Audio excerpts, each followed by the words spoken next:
So guys, recently there was an interesting exchange between the police minister Bheki Cele and the son of Steve Hofmeyr, Devon Hofmeyr, about crime and farm murders that have been taking place there in Northwest. I understand that the police minister visited the province, and while he was there, the community of Brits, they took it to the streets, both black and white.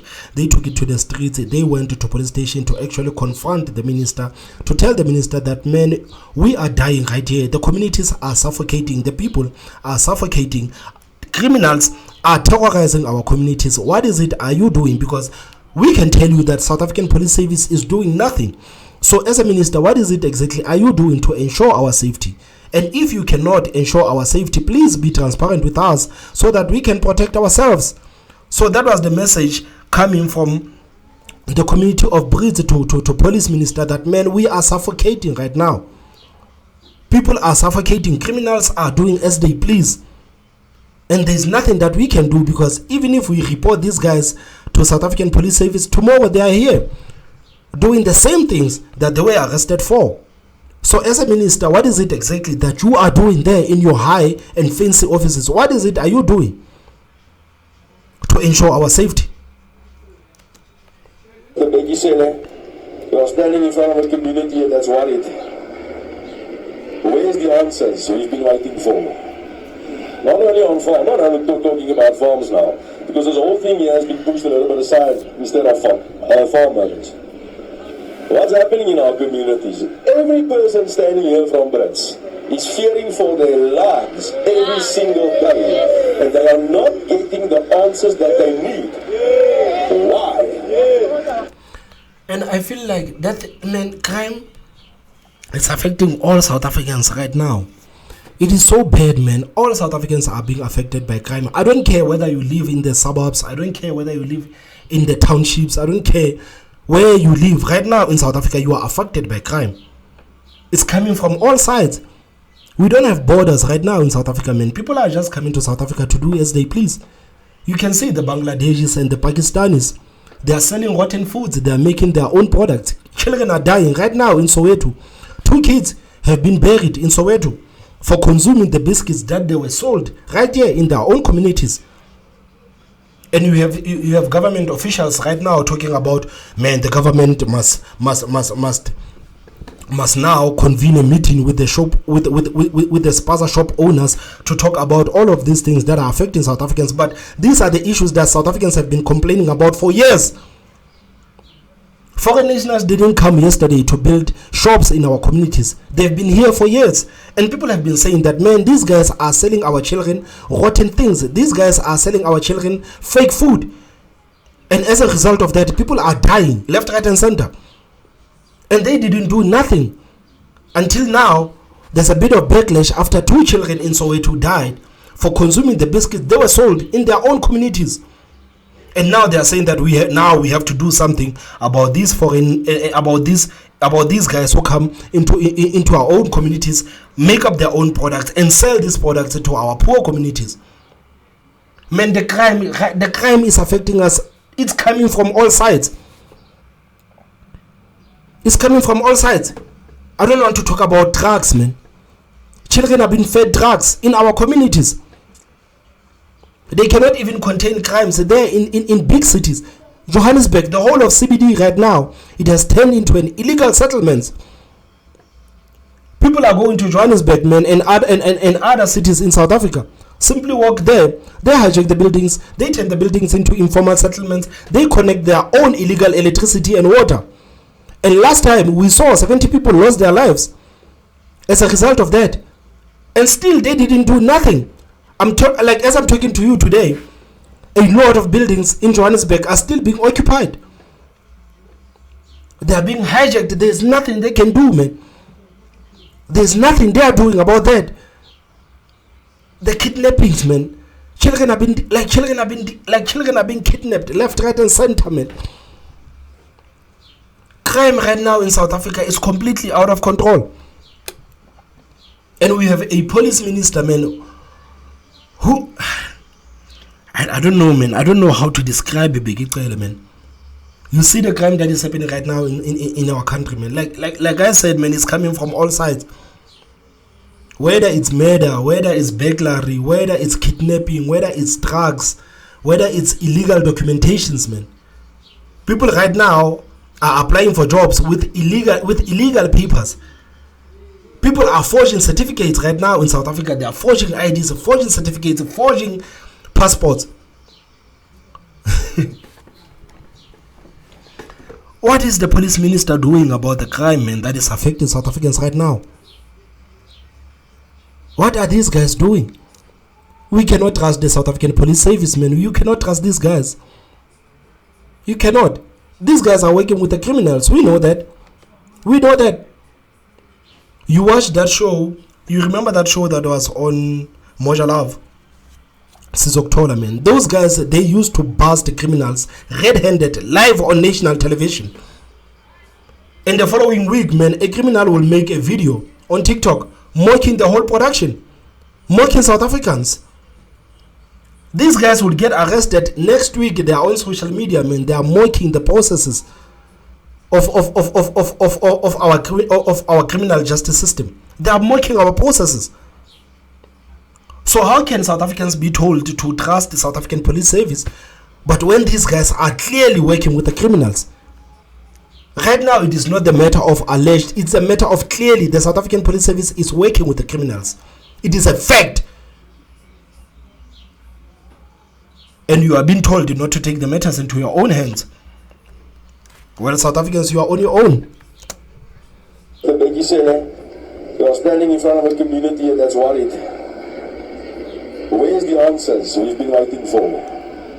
Not only on farm, not only talking about farms now, because this whole thing here has been pushed a little bit aside instead of farm owners. What's happening in our communities? Every person standing here from Brits is fearing for their lives every single day, and they are not getting the answers that they need. Why? That's a good question. So you're a politician, a minister, you are set here to serve this community, not scare them or intimidate them. You are here to serve this community. And I've heard some people saying that Devon Hofmeyr was being disrespectful to Bheki Cele. Man, there is no disrespect. Bheki Cele is a servant. He's a servant. He took the job because he wanted to serve the people of South Africa. The people of South Africa are paying for his salary. So he's serving the people of South Africa. There is no disrespect here that's happening between Devon Hofmeyr and Bheki Cele. There is no disrespect. I think right now South Africans have gotten used to this idea of treating politicians as some demigods. These guys are not some gods, man. These guys are servants.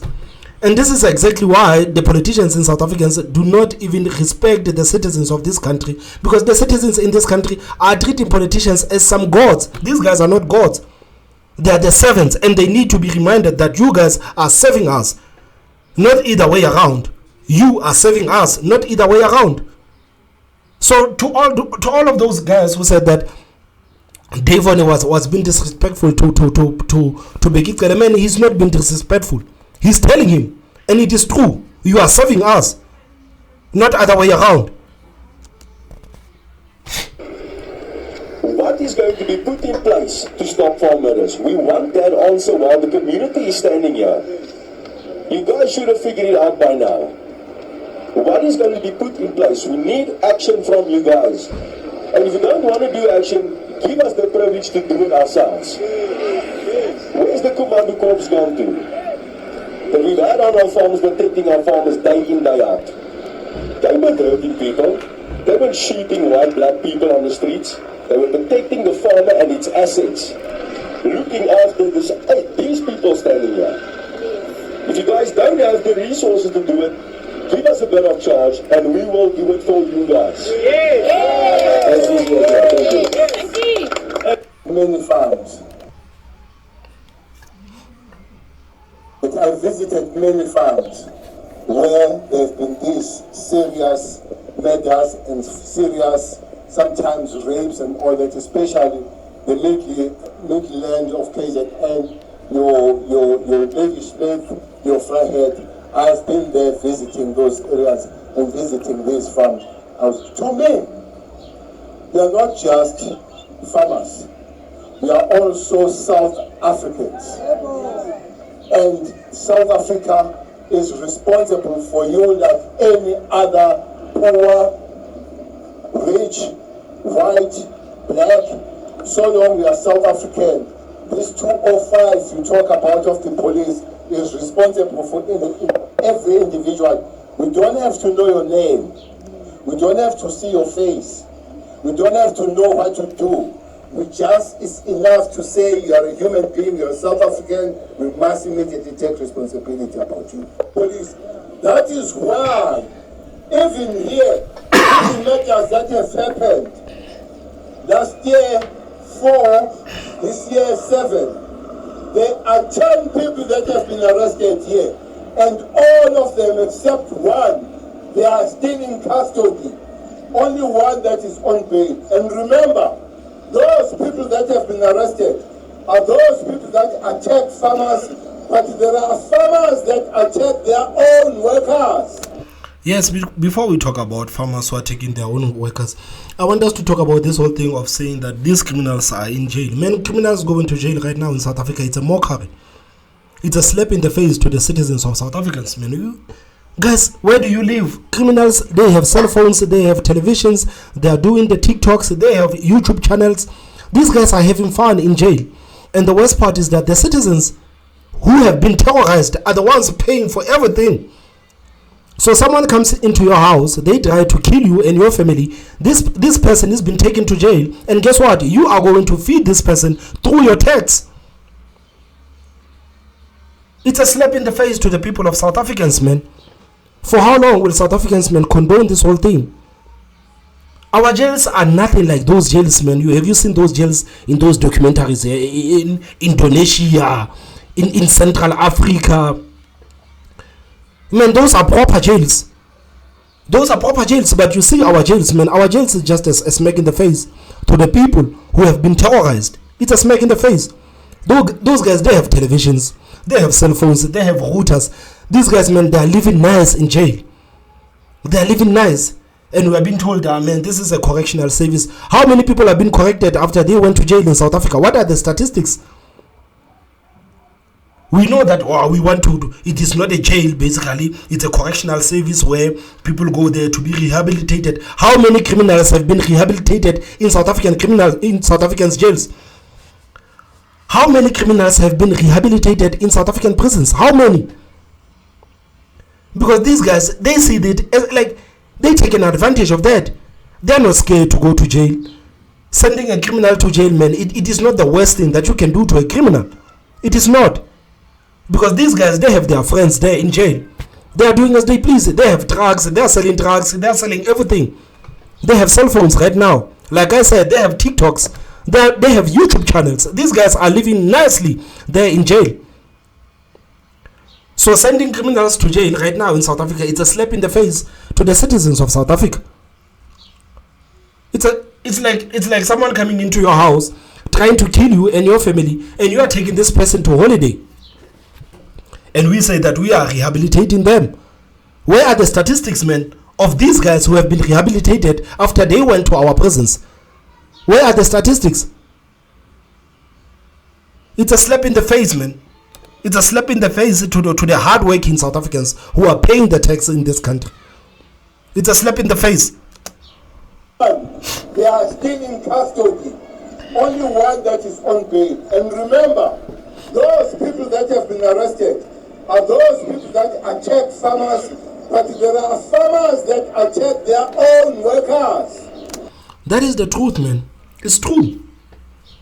Because I've heard people talk about farm murders. I've heard about the farmers being the victims, but I hardly heard people talk about the farm workers.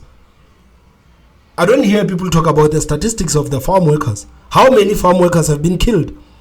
Because if today we know the numbers of farmers that have been killed, we need to know the numbers of farm workers that have been killed too. We need to be consistent, man. We need to be. Because I would honestly, guys, I would really like to see crime neutralized in South Africa. I would like to see something being done about crime in South Africa. So if we are going to talk about the farm workers, man, we also need to talk about the farm. If we are going to talk about the farm matters, we need to talk about the farm workers too.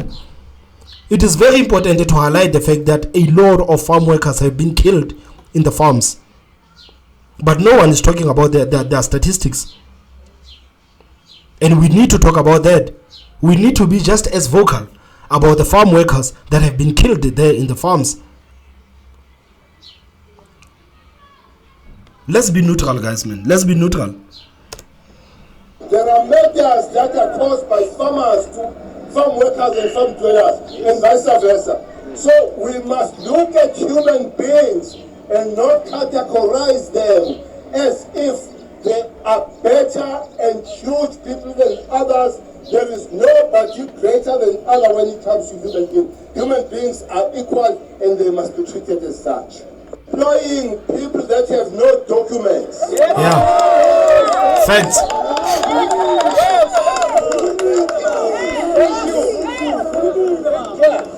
Those foreigners. Stop employing people that we can't trace. South Africans are traceable because we have fingerprints. South Africans are traceable because we have DNA. We have no DNA for illegal nation foreigners. We have no fingerprints for them. So if they commit crime, it becomes very difficult to trace them. So work with us. Even if you feel that person has a skill that you need, approach Home Affairs, approach Department of Employment and say, I need that person. Can this person be properly registered so that that person is legal, and then as such we know who is there. There is this thing that when those people are expelled from the farm, they come back, as it happened in Newcastle. A person who killed one known gentleman there was a person who was not registered, fired from the farm because of it, and he came back. Thanks God, we finally found him. We arrested him. At least he's doing life as we speak, but was a foreign, unregistered national. And guys, you know this whole thing of illegal of illegal immigrants in South Africa, man. At some point, we're gonna have to talk about it, whether we like it or not. Whether you like it or not, because to me, I think this whole thing of illegal foreigners, man, is benefiting to corporate South Africa. It's beneficial to corporate South Africa. It's beneficial to the farmers, because most of these guys, they are hiring these guys who come outside of South Africa. And when these guys commit huge atrocities, right now, people like Bheki Cele have been told to look after to go after these guys, but they cannot trace them because they don't have papers. So the issue of illegal foreigners in South Africa, man, it will have to be addressed. It will have to be addressed, because every time when South Africans talk about the illegal foreigners and the crimes that the illegal foreigners are doing in South Africa, the media is quick to call people xenophobic. And I believe that the media is quick to call people xenophobic because the media is working with corporate South Africa. Corporate South Africa, we know that they are hiring these people in high numbers, because these people are willing to work for half the salary of South Africans. You want to work for 1,000 rand, an illegal immigrant will work for 300 rand. Fine. That's why right now in our restaurants, man, you can barely find South Africans working in the restaurants, because the illegal foreigners in South Africa are prepared to work for half your salary. So it's beneficial for these guys who are owning the businesses to hire these people who come outside of South Africa.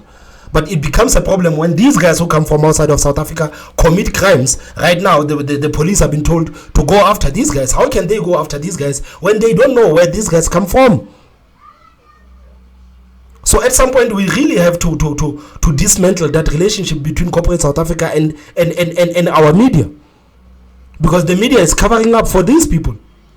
Our media is covering up for corporate South Africa. Corporate South Africa is hiring illegal immigrants.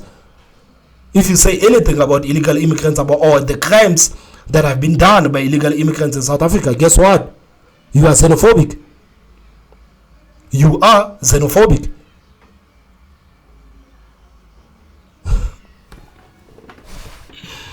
So guys, I don't know, man. I don't know. What are your thoughts?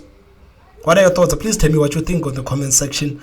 Don't forget to hit that like button, and the most important part, subscribe. My name is Thomas Mabaso, and I will see you next time. Bye bye.